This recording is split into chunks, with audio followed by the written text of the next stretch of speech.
Hey, Bruiser Buddies, this is Wrestling Nostalgia with Dave Dynasty. Before we dive into the episode, make sure you hit subscribe on the podcast platform you're listening on. Also, follow me on X at The Dave Dynasty and subscribe on YouTube by looking up Nostalgic Dave Dynasty. You can also buy one of my shirts at ProWrestlingTees.com/The Dave Dynasty. Now, enjoy the show. Welcome to 1 hour of the toughest, roughest wrestling you'll ever see. That's right, Dick the Bruiser said it all. The big question, have you got the endurance? Have you got the brains to get past the excellence of execution?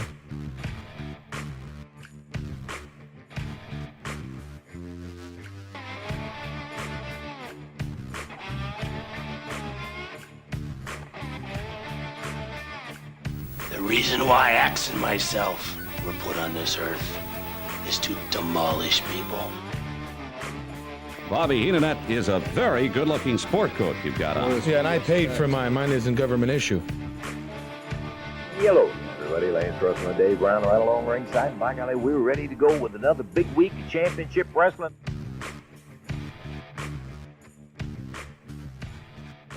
Greetings, wrestling fans, and welcome to Wrestling Nostalgia. I'm your host, Dave Dynasty. Thank you for joining me for another episode. And we're going to get right to it. On this episode, my guests are authors Richard Vicek and Stephen Verrier, who will be talking about their upcoming book from Crowbar Press titled Wilbur Snyder, the World's Most Scientific Wrestler, which I am greatly looking forward to. So like I said, let's just get right to it. Let's just take a break. And when we come back, we'll have my interview with Richard Vicek and Stephen Verrier, so stick around. Hey, you bums, we have to take a quick break. Filsinger Games is a tabletop cards and dice game company that has enjoyed success for over 3 decades. Their first game was Champions of the Galaxy and was released in 1986. Champions of the Galaxy is a tabletop game that features professional wrestling over 100 years in the future. Humans, aliens, and monsters battle in the Galactic Wrestling Federation for belts. Legends of Wrestling features officially licensed wrestling cards featuring stars like Ted DiBiase, Jimmy Snuka, Harley Race, and many, many more, including game sets for independent promotions. Each match takes place in real time. The action is fast and furious, and all the things that happen in pro wrestling, like cage matches, outside interference, 3-man tag matches, they also happen in the games. You have the opportunity to run your own wrestling promotion involving either real life stars or fictional characters of the future, or you can mix and match both. Visit filsingergames.com for more information and to order the games today. That is Filsinger Games, FILSINGERGAMES.com to order now. If you like horror movies, be sure to check out Dave Dynasty and Ike Isaacs on the Listen to Their Screams Horror Podcast. It is available on all podcast platforms and on social media at Listen to Screams. That is Listen, the number 2 in Screams.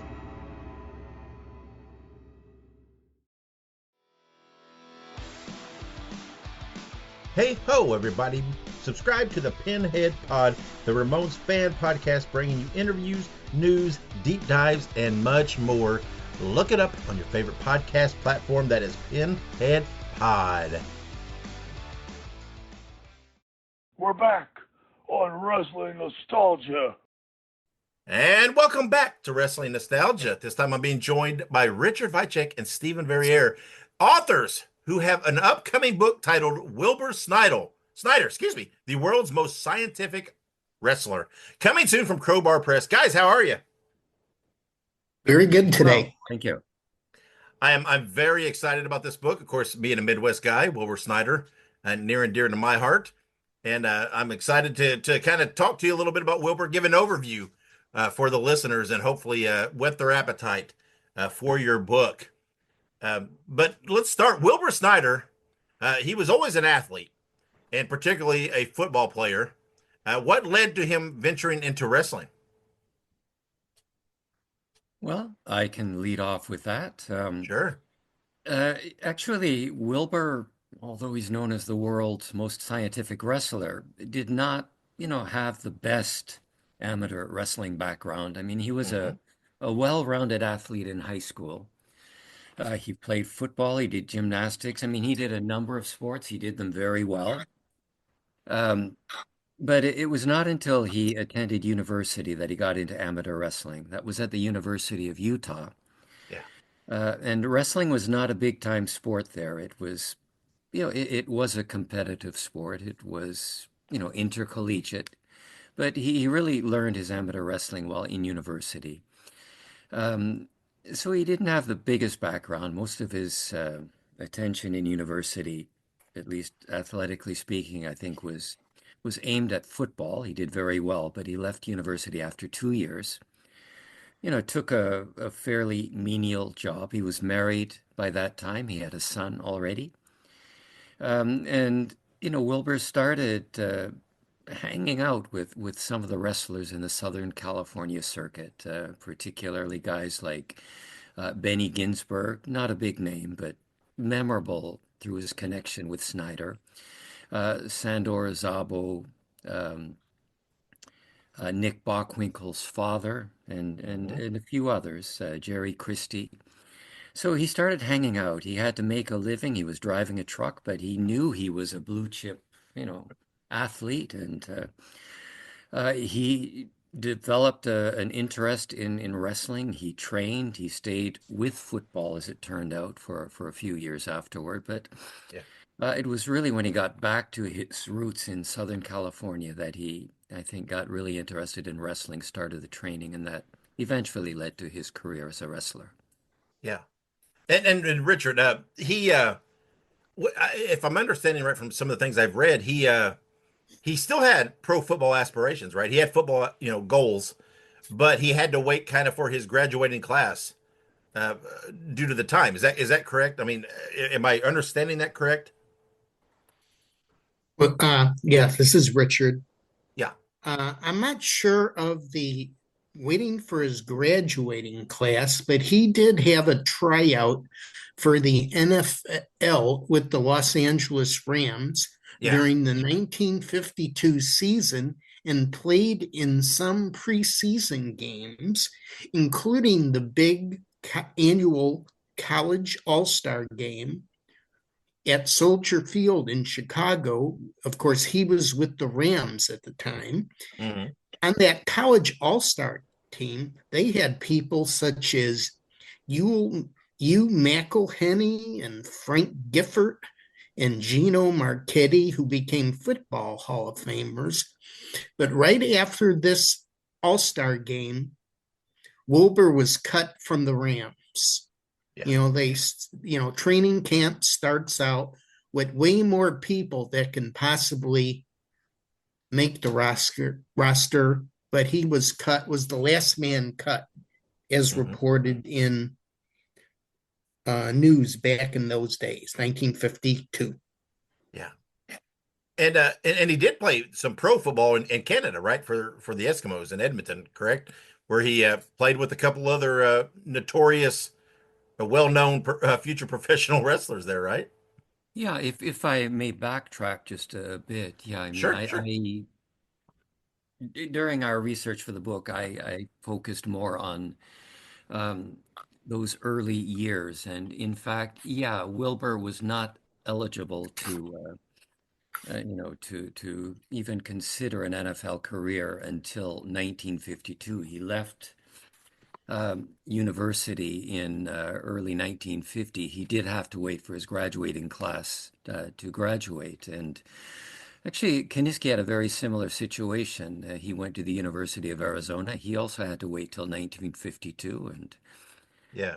both, actually, the Rams were interested in both of those players by 1952, which is pretty amazing in Wilbur's case because he had a couple of years really with no exposure to any real football competition or instruction.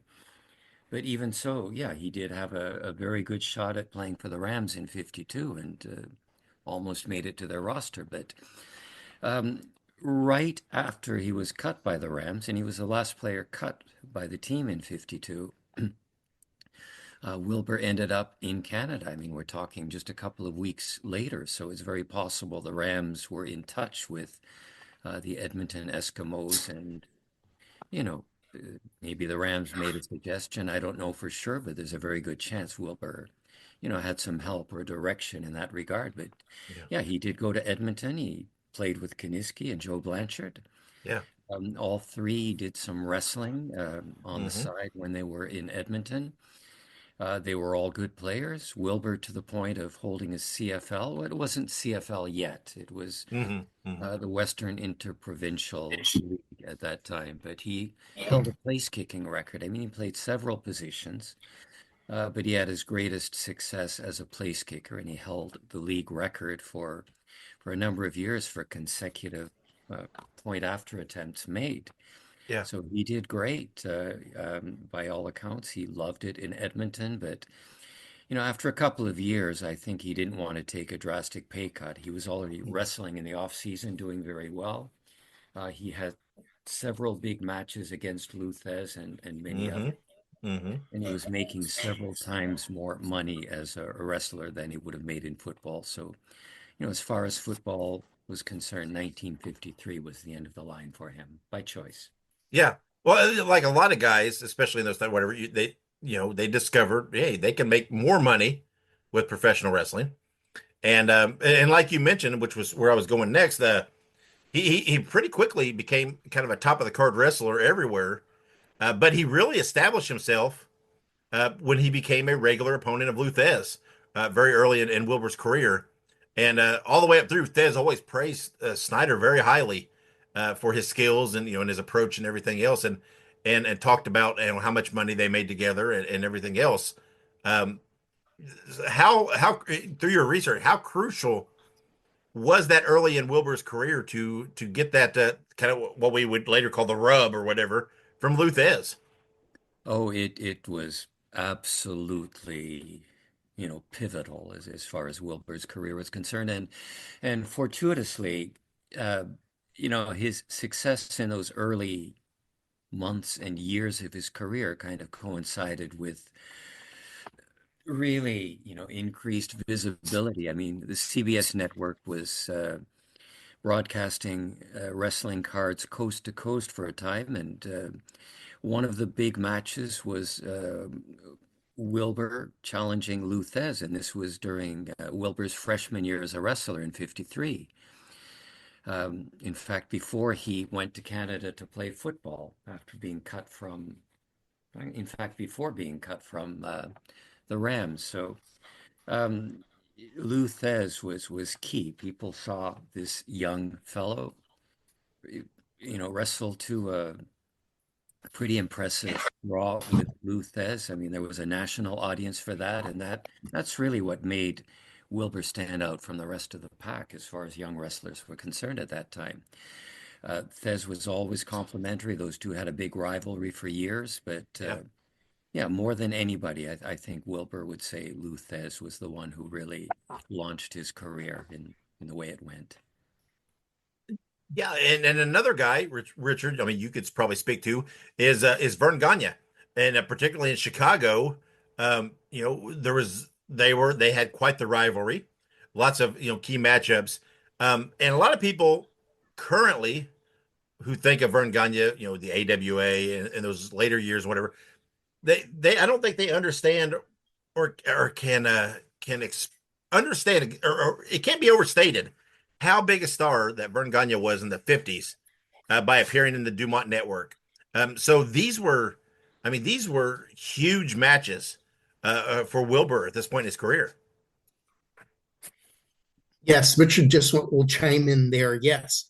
Under Fred Kohler in Chicago, Gagne held a television championship, which had exposure coast to coast. And then with having a lot of matches with Snyder definitely helped Wilbur's career.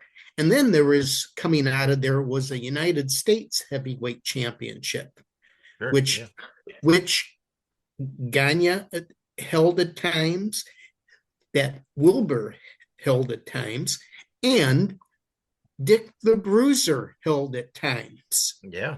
So there were, I don't think anybody would know that in 1950, that in the next decade, those guys would become business partners and promoters together. Yeah. Yeah. It's yeah, I mean, kind of laying the foundation there, right? Because they had, Bruiser and Wilbur had lots of matches and tag, together and everything else. Um and yeah, and we'll get to that business partnership here in a bit, but yes. Oh yeah. and And you could see the matches, a lot of the matches, the 1950s matches from Chicago, which Wilbur and Gagne and Bruiser on YouTube under the Chicago Film Archives channel, which has probably 150 full matches, bell to bell from that era. Yeah. And it's, yeah, again, like I said, it's, people can't, I don't think it can be overstated how important the Dumont Network was at that time for exposure for these guys and to be appearing on them. And I mean, Vern was, he was a huge national star because of that network. And we mentioned earlier that Wilbur Snyder was, always known as the world's most scientific wrestler. And while it's tough to nail down in the history of wrestling who quote unquote invented a wrestling move or hold, there's not any doubt though that Wilbur Snyder perhaps was one of the few that perfected the abdominal stretch. And Jim Ross in his commentary all the way up into the 2000s would use the line "shades of Wilbur Snyder" anytime someone used that hold. Tell us about the abdominal stretch and Wilbur Snyder. Well, he certainly got a lot of miles out of that hold. Yeah. Yeah, it's interesting. I remember watching a bit of video where Wilbur was, in a Pier 6 with, I think, Baron von Raschke, and it really, I mean, it looked interesting. I mean, here's the world's most scientific wrestler. They were pounding each other, pounding, pounding, pounding, pounding, and then out of nowhere, Wilbur fired Raschke into the ropes and then got him in the abdominal stretch. I mean, it seemed kind of out of this world to see this brawl really leading to a hold like that. I mean, just imagine a couple of guys on the street doing that. But, Wilbur came, he was just identified with that hold. I mean, now more than ever, wrestlers have their finishing move, a hold that comes to mind immediately. And,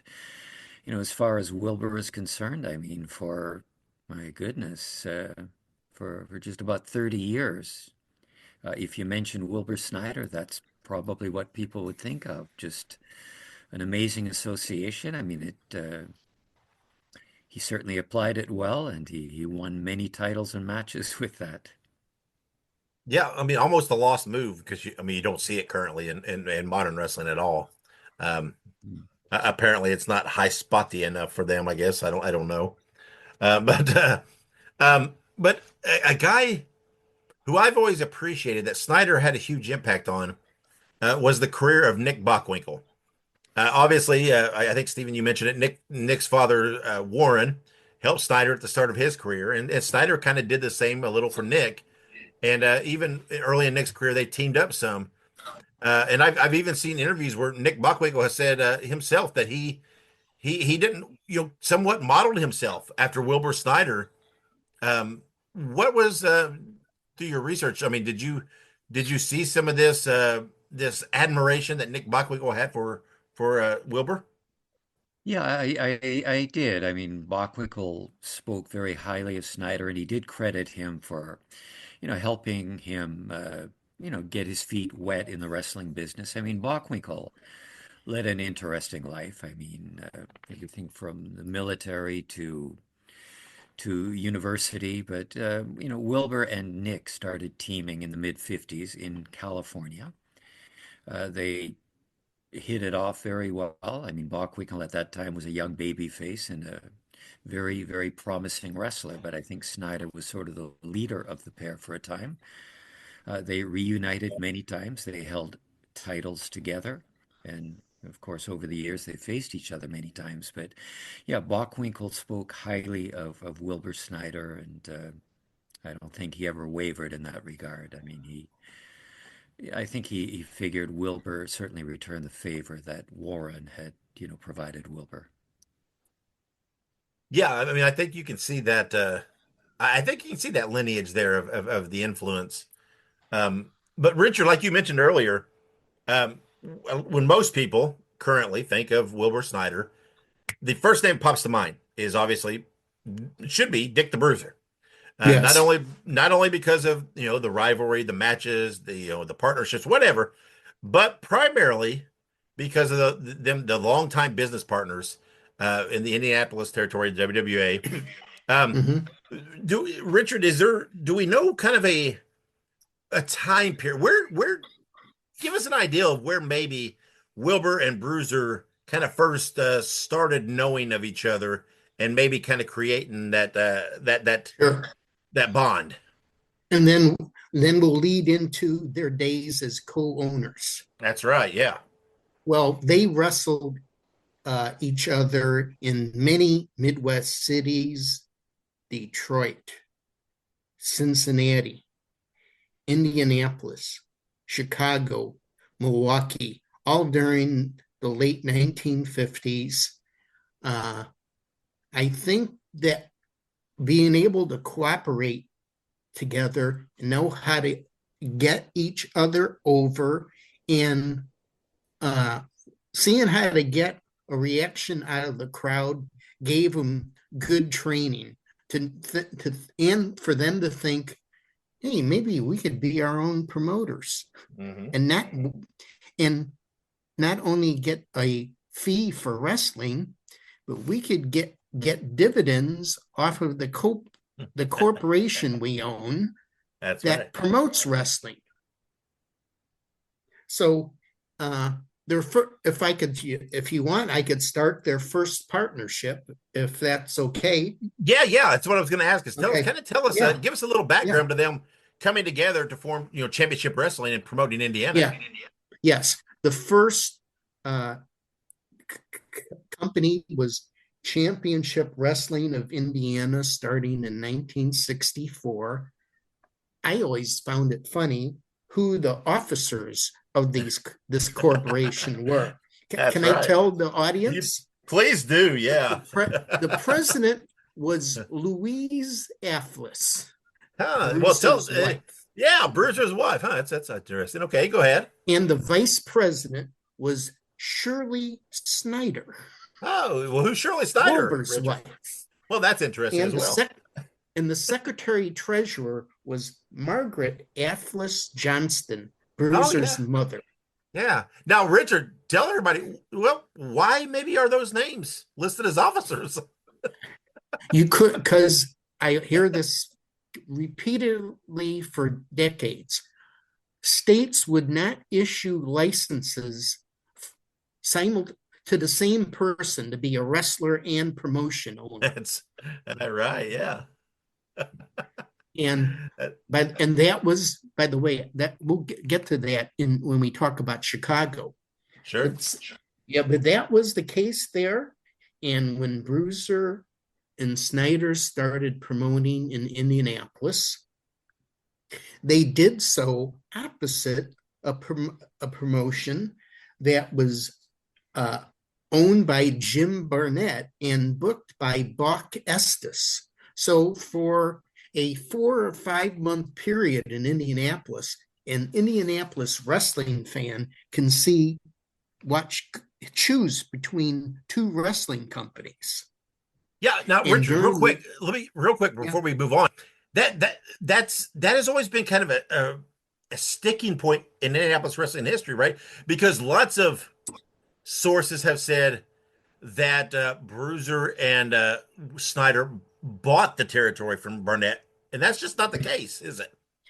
And my best source was Texas attorney William Estes, the son of Bach, that said Oh no, they just ran opposite us. That's right. There was no sale. In fact, they did those many months of opposition. Yep. There's newspaper clippings that show both of them running shows at the same time for those months. So at either the south side or the north side armories. Of course, then Bruiser and Snyder had their biggest start card on Memorial Day weekend, 1964, during the same time as the Indianapolis 500. And they drew 7,000 people in their second or third Indianapolis card. And the promoter it had on the top of the program, promoter L. Atlas. Right. Yeah. Yeah. And you mentioned Chicago. So let's go into that, because a lot of people may not understand that Chicago was its own beast unto itself. It was completely separate, and it was a partnership with Bruiser, Snyder, and Vern Gagne in Chicago, correct? While Bruiser and Snyder were partners in Chicago, the primary operators and owners. At that same year, Fred Kohler, the big wrestling kingpin in Chicago, invited them to be minority partners in Chicago for the amphitheater cards. Okay. And those were in Chicago at the time of them coming on board. They had not wrestled in Chicago for 4 years. So during the most of 1964 and 65, Bruiser and Snyder were among the primary main events in Chicago on Kohler's cards, gradually building up momentum and traction on all those cards until late 1965, when Kohler wanted to retire. Yeah. And as a result, Vern Gagne, who had wrestled in Chicago for all those years in the 1950s, became partners in what some people referred to as the three-headed monster, with Gagne, Bruiser, and Snyder having the control over the Chicago Wrestling Club. Of course, they weren't the owners on paper of that company either. They each had subordinates. By the way, representing Bruiser and Snyder were Robert Arden Luce, known as Bob Luce, the longtime photographer, office manager, and magazine publisher for Fred Kohler, and then Buddy Lee Cliff, who was a promoter in several Illinois towns of AWA cards, Gagne's promotion. Sure. And Buddy Lee Cliff was a relative through marriage of Mary Gagne, Vern's wife. So there's the figureheads for the Chicago Wrestling Club. Yeah, and it's funny because we talk about that rivalry of Bruiser Snyder over the years, and it's right down to the nicknames, right? You have Bruiser, world's most dangerous wrestler, and Snyder, the world's most scientific wrestler. They're these natural rivals, right? Bruiser's this uncontrollable brawler, wild man, and Snyder is this this clean cut, California, good guy, scientific wrestler. Yes, and it's it's funny how these two coincided as business partners. Because if you look at it, I think a lot, correct me if I'm wrong, kind of falls back on the fact, that Snyder was pretty laid back and kind of balanced out the over the topness of Dick the Bruiser. Oil and water, but they still survived. Yeah.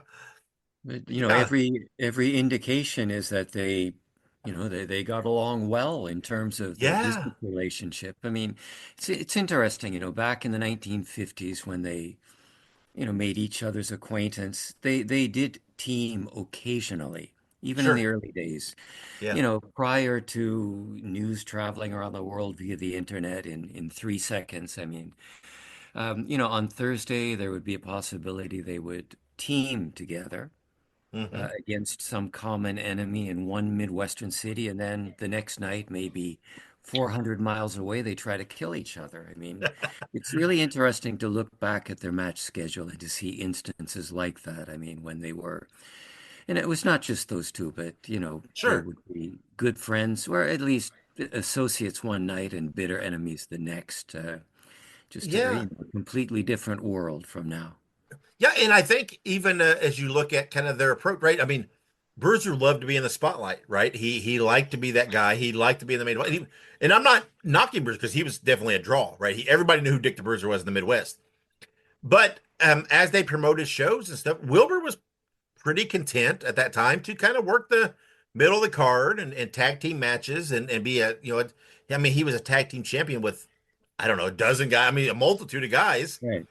And it's just a difference, right? Snyder didn't seem to kind of have that same ego about him, about worrying about being in the main event. That, like, and I'm not saying, you know, that Bruiser did, but, you know, it's that maybe that worked with the balance a little bit.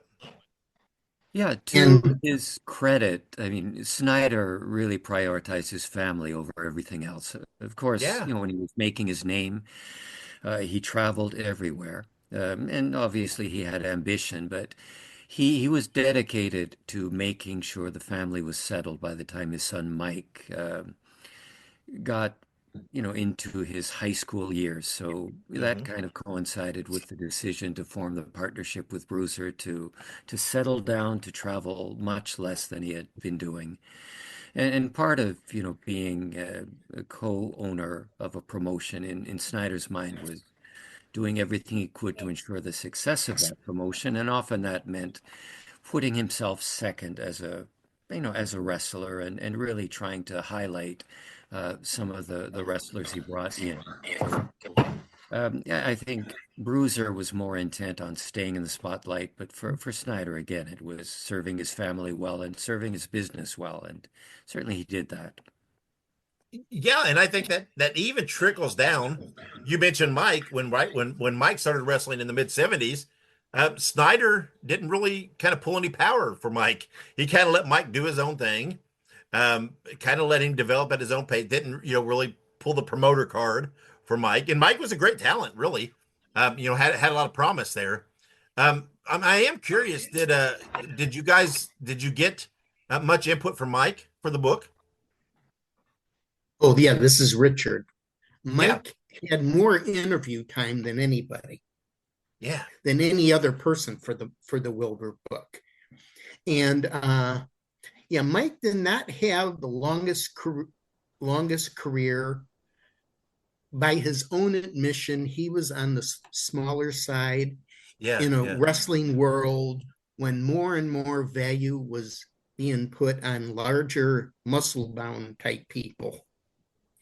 Mike did work a short stint outside of the Midwest when he spent several months working for Eddie Graham in the Florida territory.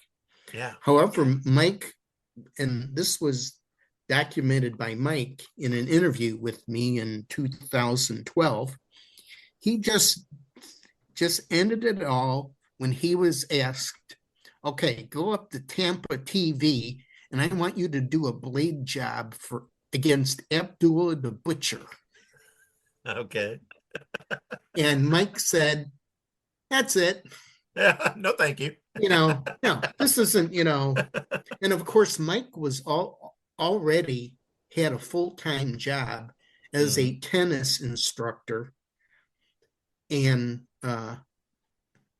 country clubhouse manager.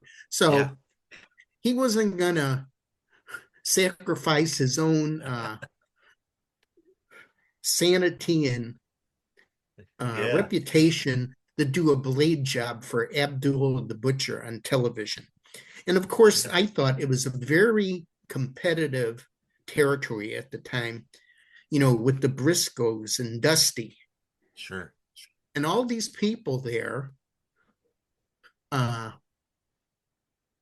that Mike can't work up the ladder, because you have all these other Hall of Fame level players already on the roster. Yeah. Yeah, and if I can add, I mean, Mike was nothing but supportive, from the moment I approached him. I talked to him at length over the course of our working on this book. He provided everything he could, from, family photos to, insights that we really couldn't have gotten from anybody else. I mean, Sure. He was a big part of this project, and yeah, we did certainly take advantage of his willingness to help out. Yeah, and Stephen, you mentioned Wilbur and his made a lot of business decisions based on what was best for his family. Through the course of these interviews and talking to Mike, did he give you some of that vision, some of the stories of Wilbur as a family man, as a father? He did, yeah. I may not remember certain details, but Mike himself was into a lot of sports, and that was one reason Wilbur wanted the family to settle down by the time Mike got to high school. So, I think Wilbur was a very active presence throughout Mike's amateur sporting career. And Mike really gave a sense that, I mean, I'll just say when Mike was, I don't know what age, but well before his high school years, Wilbur made a promise to him that the family would settle down. I mean, Wilbur had great success in Northern California in the early 60s. He left there. I mean, maybe the business there was on a slight downturn, but that was during the height of the Ray Stevens era, and Wilbur was a big part of that. But he, decided, okay, we've lived in Indiana rather, we liked it. That's the place where we're going to settle down. Yeah. Wilbur really limited his travels, from that period on. He certainly did travel, but not in the manner he used to. But every indication from Mike is that Wilbur was a very active father, great husband, and really, prioritized the family at the expense of his. I mean, what we're talking about Wilbur, maybe not in this case. I know, Dave, that you are a great supporter of Wilbur Snyder and know his contribution to the wrestling business. But if we were having this conversation with somebody else, we might have to explain, okay, why is Wilbur so significant? I mean, sure, yeah, he was at the top only for a decade or so.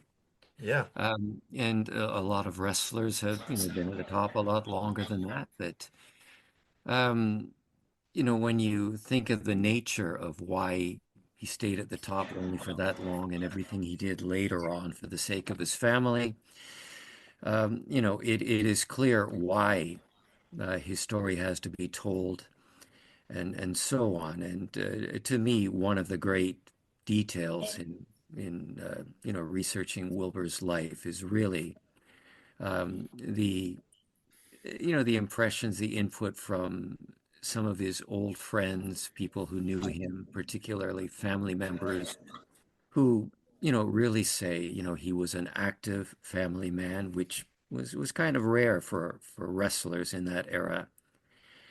Sure. And real quick, an extension of that, which is kind of unique, is that when Wilbur finally decided, hey, it's time to retire, right? In the early 80s, I mean, he did, right? He retired, sold a share. And this is a time when wrestling is heating up, and it would be easy. And so many guys at that time period in the 80s, early 80s, mid 80s thought, oh, I can hang on and cash in. And Wilbur, he didn't have that mindset, right? He's not, oh, I need to make a few extra bucks. He's like, okay, this is what's best for me. This is what's best for my family. I'm done, right? I'm going to sell out. I'm going to retire to Florida and whatever, and or wherever, and be done. And he did that. Mm-hmm. I just want to add, there were some other Snyder relatives that generously saved their time, shared their experiences and memories of Wilbur Snyder. The first two I want to mention are Mike's grown sons, Dustin and Dakota. Oh, yeah.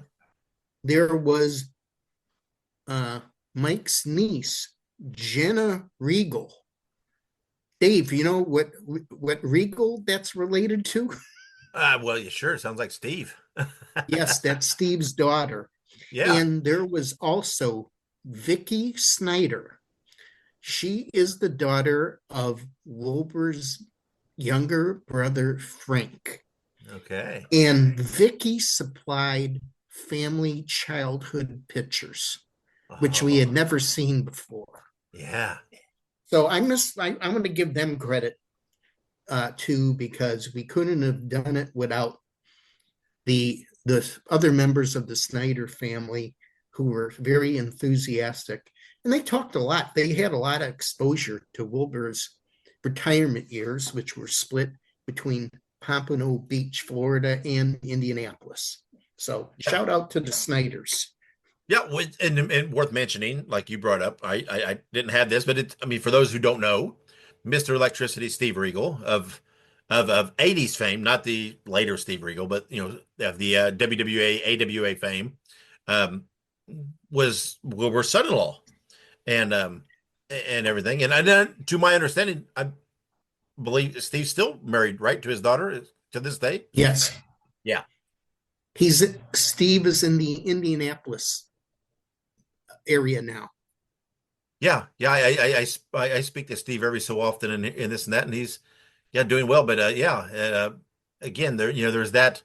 Everybody hears the tales of Dick the Bruiser's son-in-laws and all that. But yeah, they Steve Regal was Wilbur's son-in-law.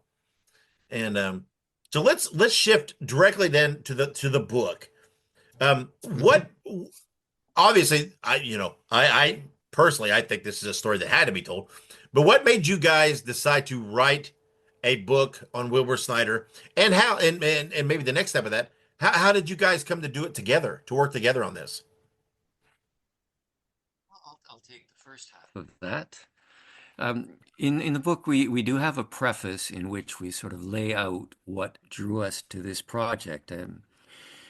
Some of your listeners are probably aware that Richard wrote an excellent biography on Dick the Bruiser. Sure. And I, just a year or two later, I guess, or not long afterward, wrote a book on Gene Kiniski, Canada's greatest athlete. Yep. And I think Richard and I, during the course of those earlier books, came across the name Wilbur Snyder quite a lot. Obviously, the connection with Bruiser is clear. But Snyder and Gene Kiniski, their history went back to their days with the Edmonton Eskimos, but they developed a great friendship. In the AWA during the early 60s, they were frequent opponents, but even more, they were great friends at that time and for many, many, many years afterward. The two of them, and Vern Gagne as well.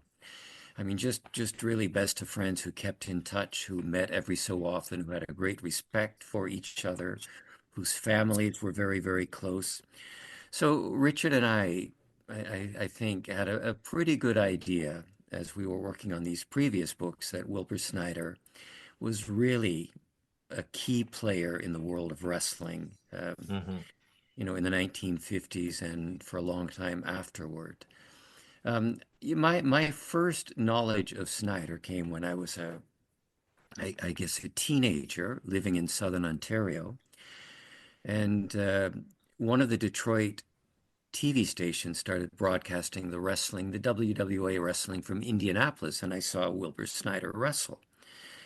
And, like a lot of people, I came to associate Wilbur Snyder with that middle-aged fellow who was a good wrestler, but not really the top guy in the promotion. Yeah. But it was, in my case, through doing the Kiniski research, that I came to realize, well, Wilbur was a heck of a lot more than I realized. And so, Richard and I both had an idea, and then I'll let Richard take it from there as to how we got into a collaboration. Well, yes, I think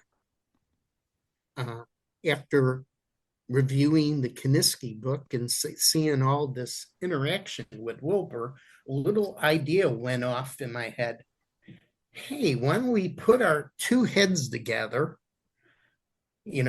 share our research capacity and see what we can do for Wilbur, because there was no biography on Wilbur, and the amount of print information on him, he gets a little entry in the encyclopedia type things and the legacies of wrestling book, like stuff like that. And so we just said, hey, you think we could do this? And I would say, oh, well, I have these photographers that have pictures of Wilbur, and Steve had access to libraries and sources and photographers. And so we talked it over.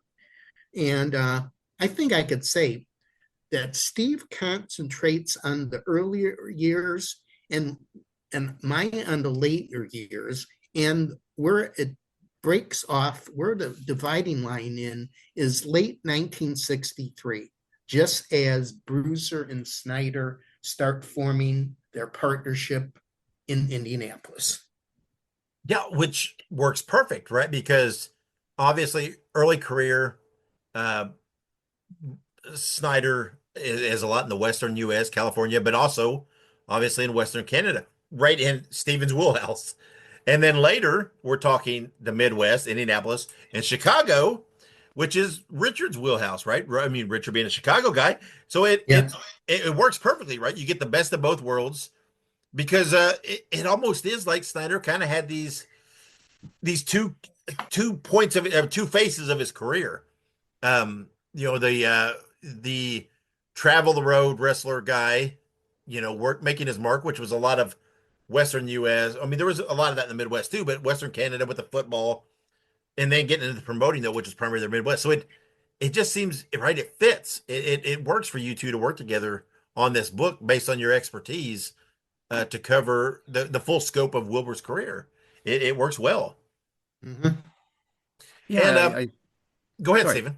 No, go ahead. I think it. Yeah, I think it did. I mean, there's a lot of overlapping, during those early years of Wilbur's career with things I had investigated with regard to Kiniski. And it's such a fascinating story. I mean, to follow the career of Wilbur Snyder, and pretty soon you realize that among wrestlers of the 1950s. Wilbur is, I would say top 5 as far as, American Canadian wrestlers are concerned. I mean, he's in that Gorgeous George, Buddy Rogers class as far as the 1950s is concerned. I mean, probably a little behind Fez and Gagne, but just such a key player. I had no idea until I was working on the Kiniski book just what a presence Wilbur Snyder was. So, I kind of looked forward to the opportunity of, doing a little extra research, going into some, dark corners and, learning more about this wrestler who is another one of these guys who just lived a fascinating life. So, those early years were especially interesting to me, and not just the wrestling. I mean, as far as other books I've done are concerned, that family history is very important. I did a biography on George Gordienko, and his family history was so vital to telling his story. Same with Kiniski and his family's immigration to Canada from Poland, and just how things seem to fall into place for him. That his whole family history, the difficulties of the Depression and so on. So. I really looked forward to sort of tracing that line as far as Snyder was concerned. And, we traced Wilbur's family history back to the early 1700s and, its placement in upstate New York and its journey eventually to Utah and then to California.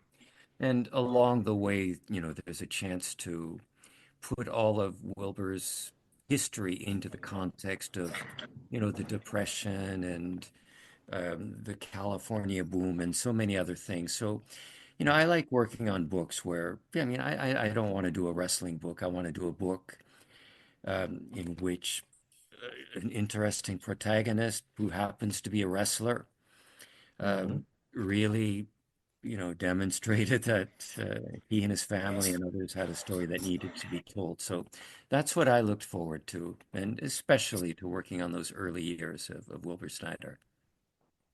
Yeah, and one thing that you touched on, Stephen, is with Snyder, maybe perhaps with so many guys, one of the reasons that maybe he's underappreciated is because the video footage that's out there, that's readily available, like specifically about Snyder, we're talking mid-70s to early 80s, when he's at the tail end of his career. And he is that middle-aged guy. And there's not as much, well, there is some, but there's not as much of that stellar younger guy and what he meant to wrestling. So people, so many people that maybe don't deep dive and look into it, they see this middle-aged guy in the WWA in the late 70s and think, well, who's this guy in the middle of the card, in a tag team match? And they don't know what truly the impact that a guy like Wilbur Snyder had on wrestling. Yeah, I think that's true. I mean, there is earlier footage, as Richard said.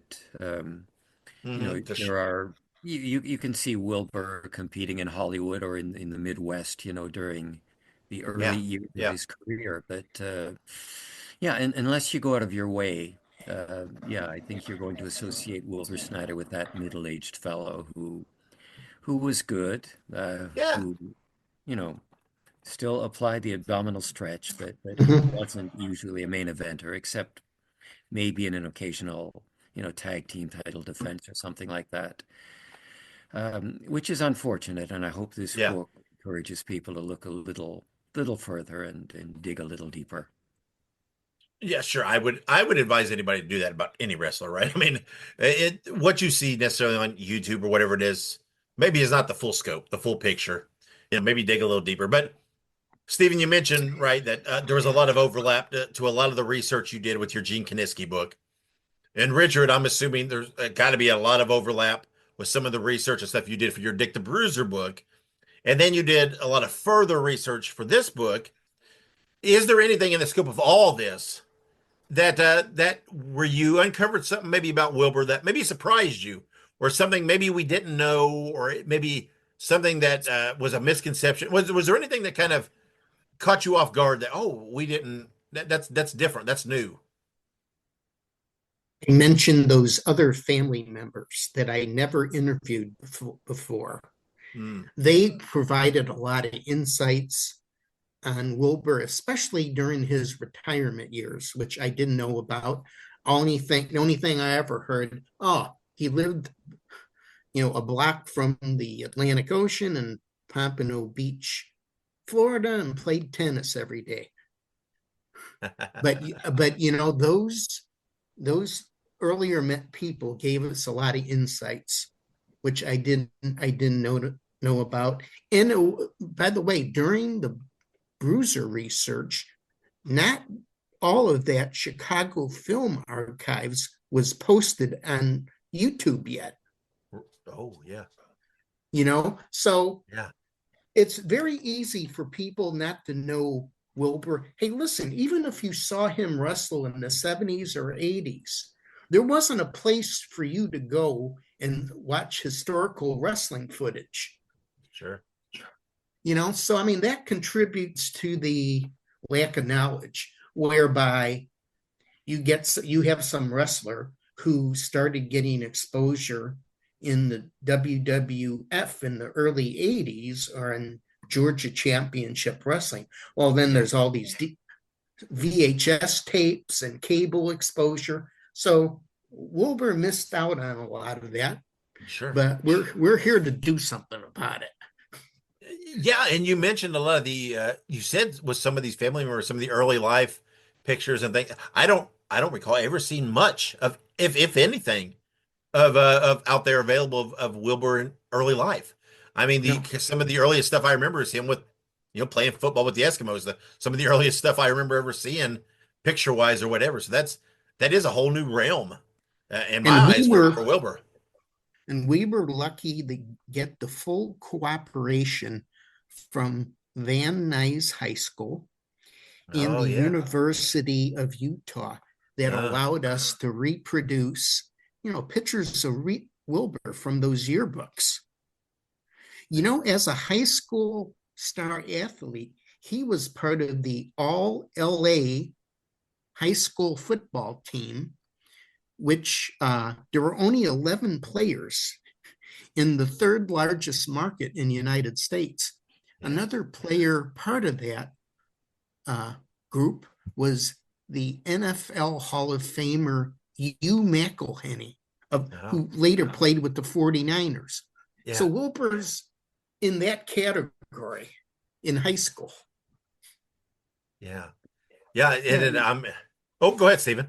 Sorry, Dave. Yeah, you asked about, things we found out that maybe, surprised us. Yeah. It was interesting. Once when I was talking to Mike Snyder, we got into a bit of a conversation on Wilbur's trips to Japan. I mean, he never went to Japan until he was, close to 40 years old.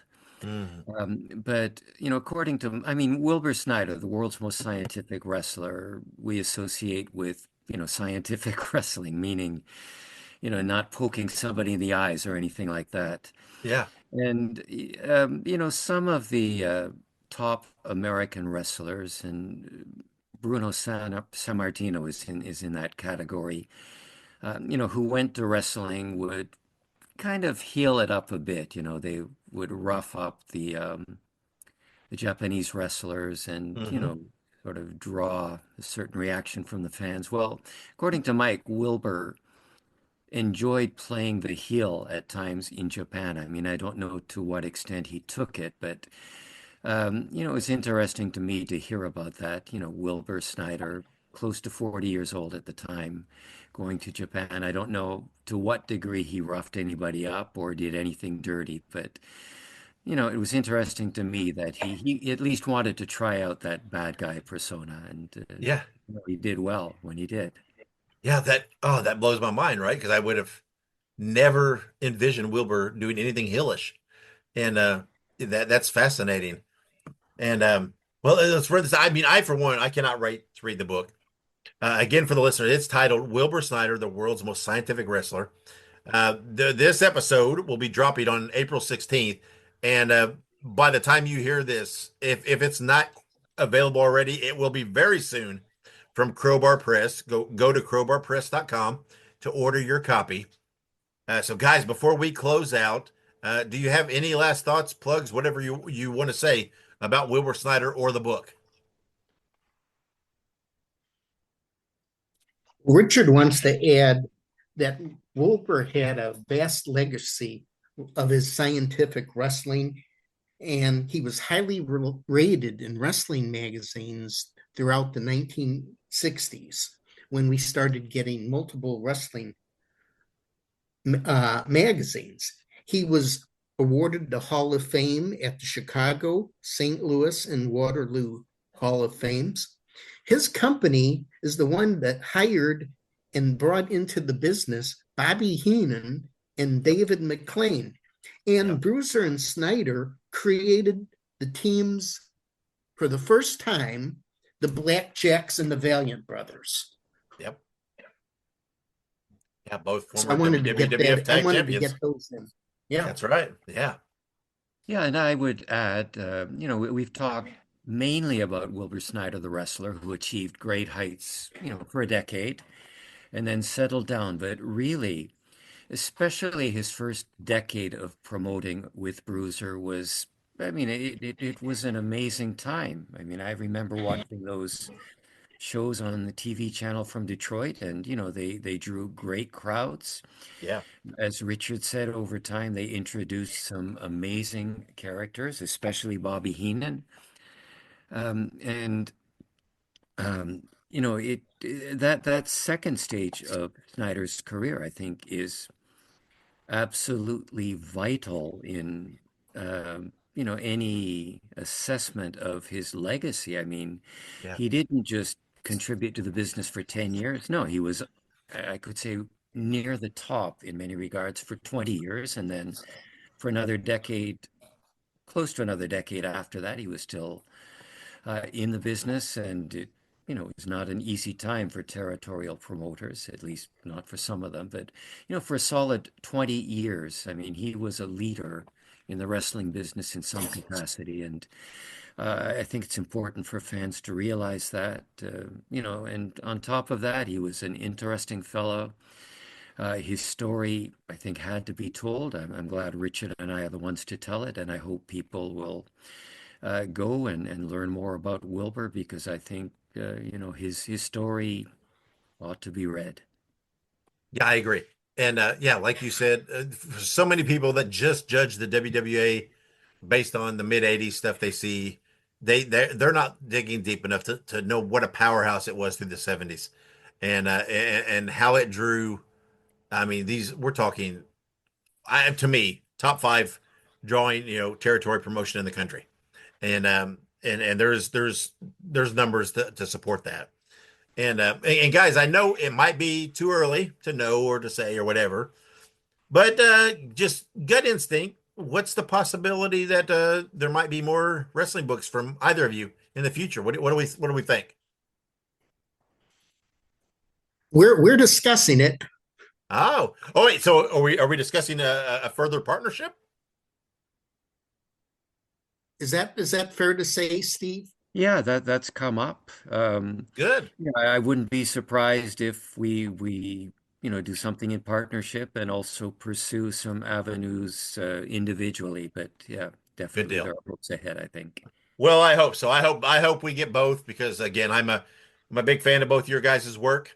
I love your books. Stephen, loved your Kaniski book. Richard, of course, I loved your Bruiser book.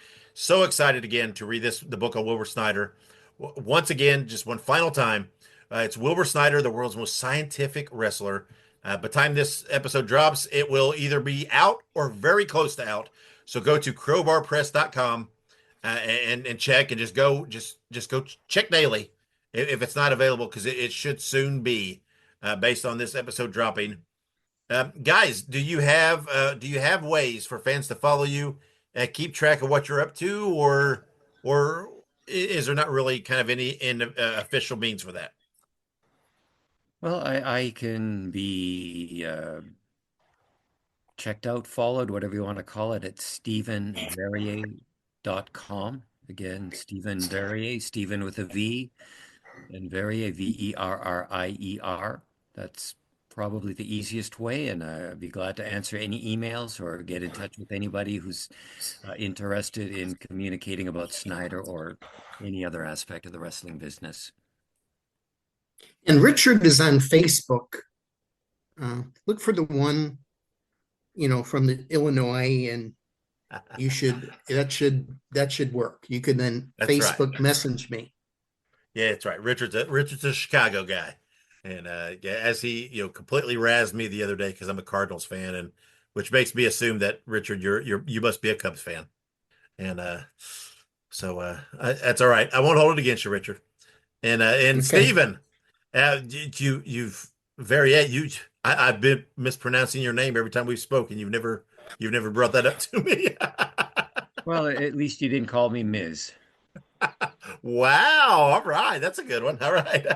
Well, I will know then moving forward. Guys, thank you for joining me, and thank you for talking about Wilbur Snyder. I didn't want to give away everything about him. I wanted to give an overview because I really want people to go out and get your book to dive deeper into Wilbur Snyder. It is important to me that his story be told, and I appreciate and I'm so glad you guys wrote the book, literally, to tell the story. And thank you for joining me. And I'm sure I will speak to both of you either together or individually, probably both, about future topics. So thank you for your time, guys. Thank you, Dave. It's been a pleasure. Hey, you bums. We have to take a quick break. Hey guys, Ray Russell here, curator of the WrestleCopia Podcast Network, inviting you guys to listen to many of the programs here as part of the WrestleCopia brand, including, but not limited to, the Wrestling Memory Grenade, currently covering the 1988 and the WWF project. You can also listen to the Regional Wrestling Podcast, where we talk the territories, whether it's Jamie Ward with Georgia 81, Roman Gomez with the UWF in 1986, or Gene Jackson covering Memphis in 85. 3 projects going on right now over there at Regional Wrestling. You can also listen to the Wrestling Stoop with the legend himself, Bob Roop. Bob goes back in time each and every week, covering not just his career, but countless stories and interactions with hundreds of wrestling names spanning his 2 decades in the business. But that's not all. You can also check out the Puro Wrestling Academy with the professor of Puro Resu, Mr. Dan Ginnity. Dan and I go back in time and cover the history of Japanese professional wrestling in the English language. And you can listen to all of those shows and more, all part of the WrestleCopia Podcast Network, located over at WrestleCopia.com. That's WrestleCopia.com, and anywhere your podcast streaming needs are met, from Apple to Spotify, Pocket Cast, and beyond. And while you're at it, why not subscribe to our social media guys for all the latest goings on here at the WrestleCopia Podcast Network. Plus, I'm constantly adding old school video clips and pictures from throughout wrestling history. You can follow us over on X, formerly Twitter, at Wrestling Grenade. That's at RASSLIN Grenade. Also, follow and like me, Facebook.com/Wrestling Grenade. And why not subscribe to YouTube.com/Wrestling Grenade. So if you're looking to support that next up-and-coming podcast brand, please consider making it WrestleCopia.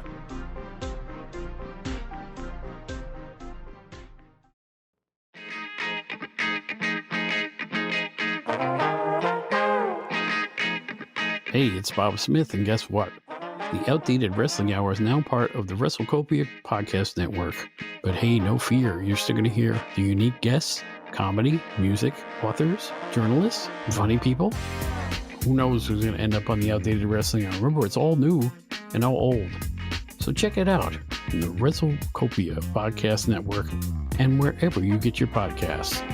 Listen if you know what's good for you.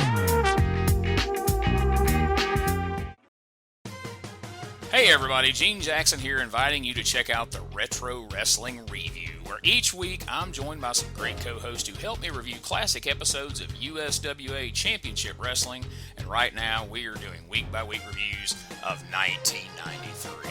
But we don't just do reviews, sometimes we get a chance to interview some of the people who were there and lived it, plus do watch-alongs. It's a lot of fun, so check out new episodes that drop every Wednesday at WrestleCopia.com. And to find links to everything associated to the podcast, you can go to uswapodcast.com. We're back on Wrestling Nostalgia. All right, and thank you to Richard and Steven for coming on the show, talking about Wilbur Snyder, talking about their upcoming book. Like we said, by the time this episode's released, the book may be out or close to out, so go to crowbarpress.com and get the book now.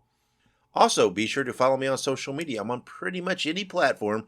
All you have to do is look up Nostalgic Dave Dynasty or at The Dave Dynasty, all one word, and you will find me. Also, be sure to go check out all the other WrestleCopia network podcasts. Look them up on your favorite podcast platform or go to WrestleCopia.com. Also, be sure to check out my friends at the Ultimate Classic Wrestling Library.